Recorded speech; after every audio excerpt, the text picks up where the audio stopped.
And of course, we're back, ladies and gentlemen. Joining me, unfortunately, not the victor in this particular situation, but I've got to say, I mean, you really had two championships to deal with there. You had the first one, which, well, you did quite well. Yeah, it went so well. I didn't I practiced with 8 different Zergs, and they didn't play exactly how Angelus played, Henry. But I should have seen that. I should have realized that, after playing 50 hours this week, that there was a hole that I didn't practice, and I should have asked them to do that. So it's really my fault. But I'd like to give a shout out to Suppy and Kane for giving me practice game and Gosu User too. I don't think I would have won the first series without their help. All right, fantastic. I mean, and a lot of people need to realize that in this particular case, you fell down into the losers bracket fairly early on in the tournament, and as opposed to carrying all the way to the finals like a lot of your fans anticipated. Yeah. I'm not saying that's a bad thing, but you had a lot of work cut out for you. How are your feelings about trying to fight your way all the way to the final, and then you get there and you do so well in those first 2 games?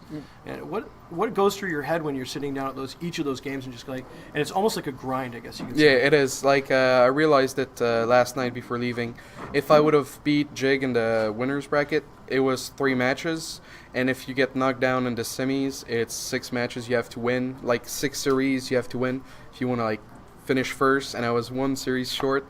And it's really tough because it was 1-2 versus desRow, and then it was a clean 2-0 versus Jig in the end when we played. So it was just a lot of games, intense, a lot of intensity.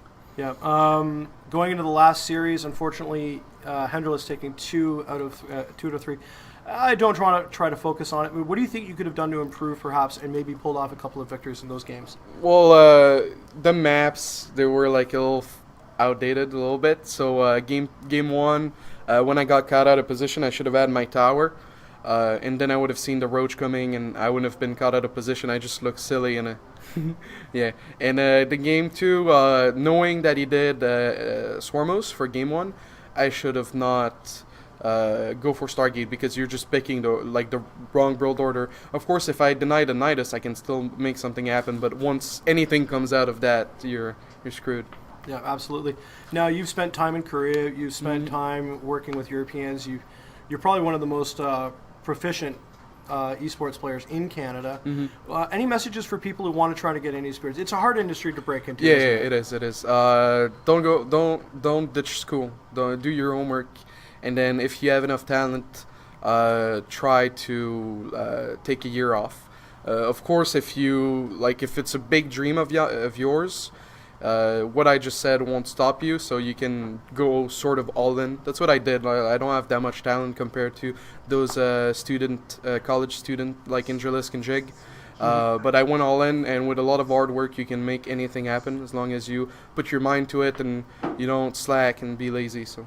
Okay, fair enough. Now, you've been quite successful as a solo player. There's a lot of proponents. Rifkin and I were actually discussing it very, very briefly, that there's 2 sides to the fence. Play with a team, play without a team. You've been playing without a team and doing so quite successfully, I should add.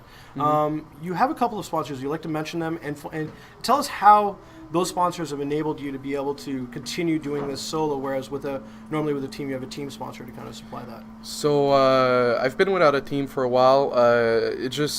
I prefer to work on my own. As long as you're good at making friends, really, not having teammates is not a problem. I have 4 sponsors right now: Asus, Microbyte, Kingston, and GG Tracker.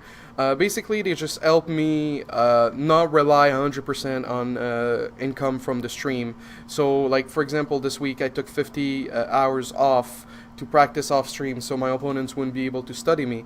And without the sponsors, it'd be a really difficult sacrifice to make, because I wouldn't have anything to go back to. So hopefully with more tournaments, I have sponsor patches coming. They're not on my shirt yet, but they're coming, and hopefully with more tournament placings doing well and representing my sponsors, I can keep going and grow as a brand and business. It sounds like you're doing quite well. Any messages to your friends, family, fans, more importantly? Shout out to everyone that gave me practice. You know who you are. Shout out to my family, who's really supportive, and my fans who watch me. And sorry for pulling off the stream today. I didn't want any spikes, but yeah, big thanks to the fans. And for those that are not fans of me, we had over 6,000 viewers today at WCG Canada stream, and it's just really, really awesome. I want to thank all of you. I know we don't have a big scene. I know we don't have Huck. We don't have Scarlett today, this weekend, but it's still really amazing that you guys tuned in and to have this many viewers too. So Excellent. Thank you so much, desRow. Yeah, no Appreciate it a problem. Great deal. Yeah. Great play today. yeah, great casting. Ladies and gentlemen, of course, desRow, second place finish here today at WCG Canada Finals. Thank you so much for joining us. We'll be back in just a moment. We're just going to recap this and close off the stream. Stay tuned. We'll be back in just a moment.